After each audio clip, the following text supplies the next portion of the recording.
Politician కి second setup ఉంటే election లో పోటీ చేయనీరు తెలుసా? ఆ జయదేవ్కి సెకండ్ సెటప్ ఉంది. దానికి ఒక కొడుకున్నాడు. ఆ అమ్మాయితో మాట్లాడు. జయదేవ్ సగం ఆస్తి ఇప్పిస్తామని చెప్పు. పిల్లాడికి DNA टेस्ट చేయించి మీడియా ముందు పెట్టేయండి. हाँ जी, जयदेव मेरे पति है. 5 साल के पहले हमारा शादी हुआ है. 3 साल का बच्चा भी है. ये है DNA सर्टिफिकेट. కొంప ముంచిన DNA టెస్ట్. ఎలక్షన్ కి అర్హత కోల్పోయిన ఘనపులేటి జయదేవ్. సార్, వారం రోజులు ఎలక్షన్ సార్. ఇప్పటికే 120 కోట్లు ఖర్చు పెట్టాను. నన్ను తీసేస్తే ఎలా? ఈ యొక్క ఏం చేయమంటావు? నీ వల్ల పార్టీ పరువు అవుతుంది. స్కామ్లతో నిండిపోయిన ప్రభుత్వం మాది. సెకండ్ సెటప్ లతో కలకలాడుతున్న ప్రభుత్వం మాది. अरे ये लोग अपने देश को क्या और कितना चलाएंगे? ఒక జయదేవ్కే కాదు, ఆ పార్టీలో ప్రతి లీడర్ కి ఇల్లీగల్ పిల్లలు ఉన్నారు. ఇదేంటిది? ఇదేంటది? దేశ్ కో బడా కర్ రహే, ఫ్యామిలీ కో బడా కర్.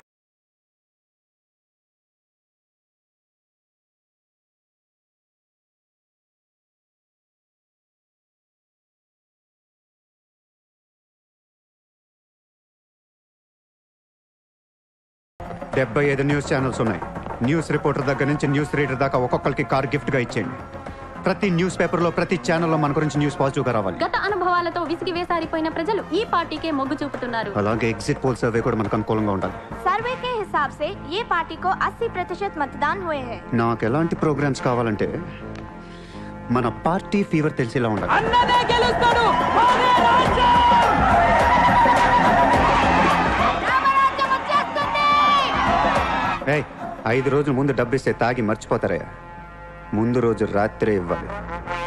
దానికి ఒక్క రోజు ముందు లక్ష్మీదేవి గాల్లోకి లెగిసి తెచ్చావు.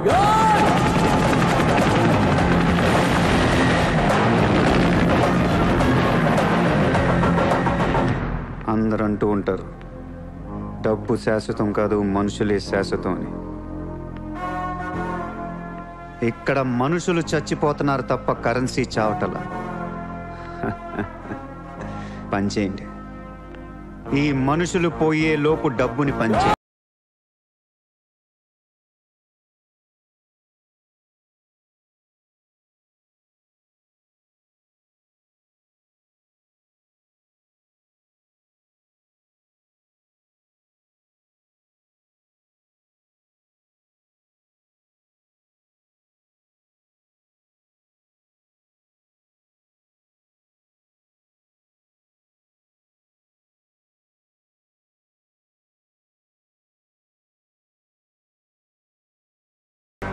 ఎక్కడ? సరే పెట్టు. నజీర్, భువనేశ్వర్ దగ్గర రిగ్గింగ్ జరుగుతుందని మనం చూసుకోమని.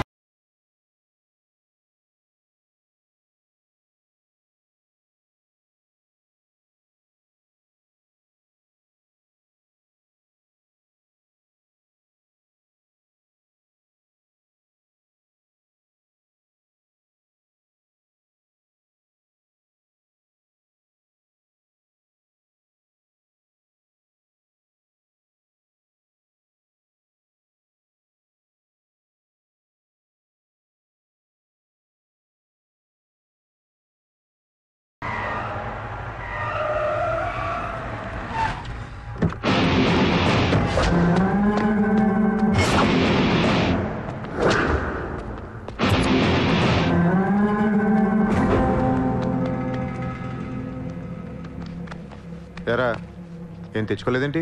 ఎలాగో నీ దగ్గర ఉంటాయి కదా, వాడుకుంటారు. చా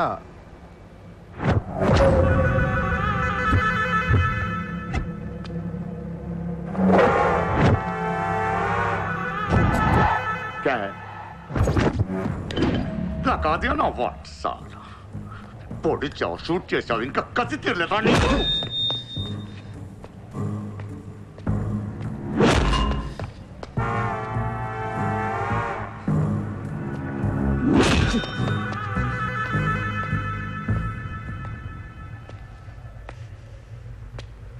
కొడుతుంటే ముందుకు వస్తున్నావేంట్రా?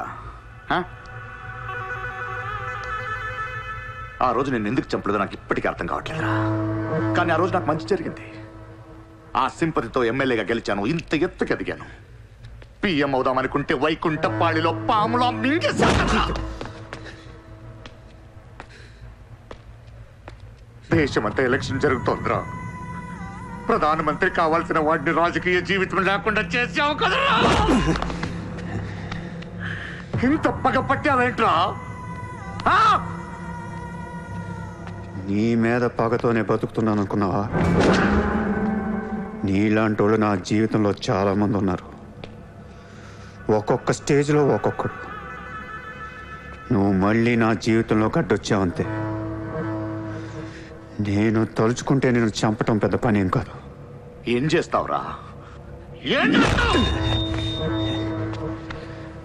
కొట్టింది చాలు. చిత్ర ఎక్కడా?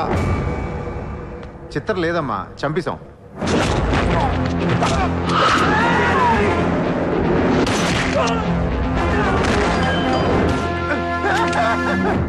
ఊరిని జోక్ చేశా. చిత్రం బతికి ఉంది. ఒక జోక్ వేస్తే 6 పోయారు ఇక్కడ. ఇలాంటి టైంలో జోక్ చేయకూడదు.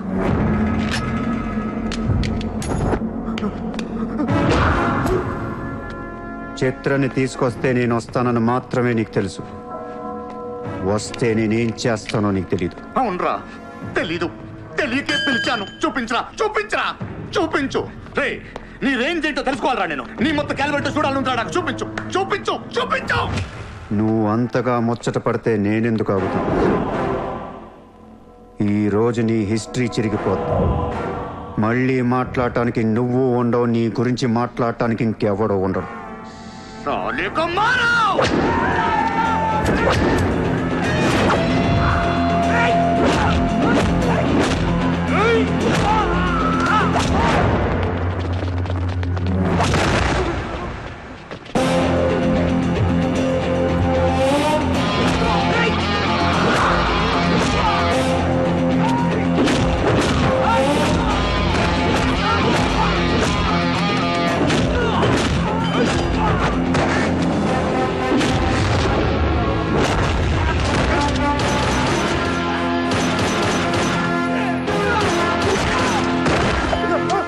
నోట్ చేయి.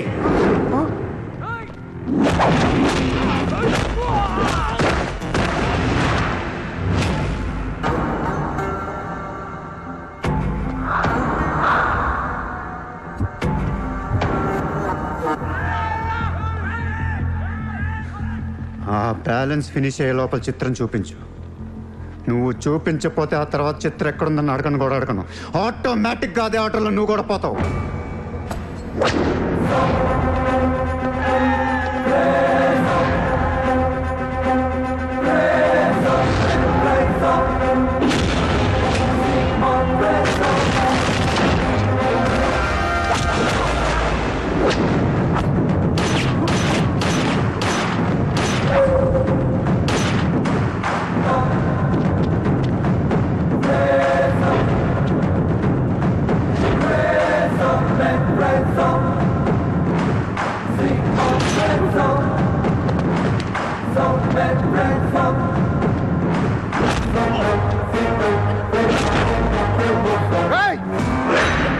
చంపేస్తావు, చంపేస్తా, దీని చంపేస్తా. వదిలే.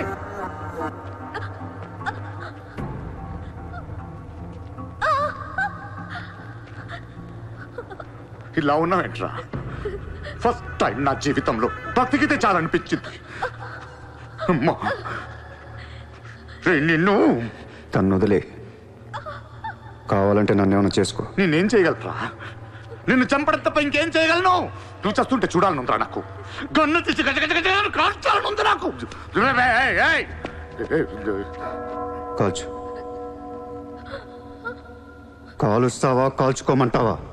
కాల్చుకుంటావా? ఏ విన్నావురా? కాల్చుకో, కాల్చుకో, కాల్చుకో, కాల్చుకో.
నేను లైఫ్లో అందరితో బిజినెస్ చేసి సక్సెస్ అయ్యాను, కానీ నీతో ఫెయిల్ అయ్యాను.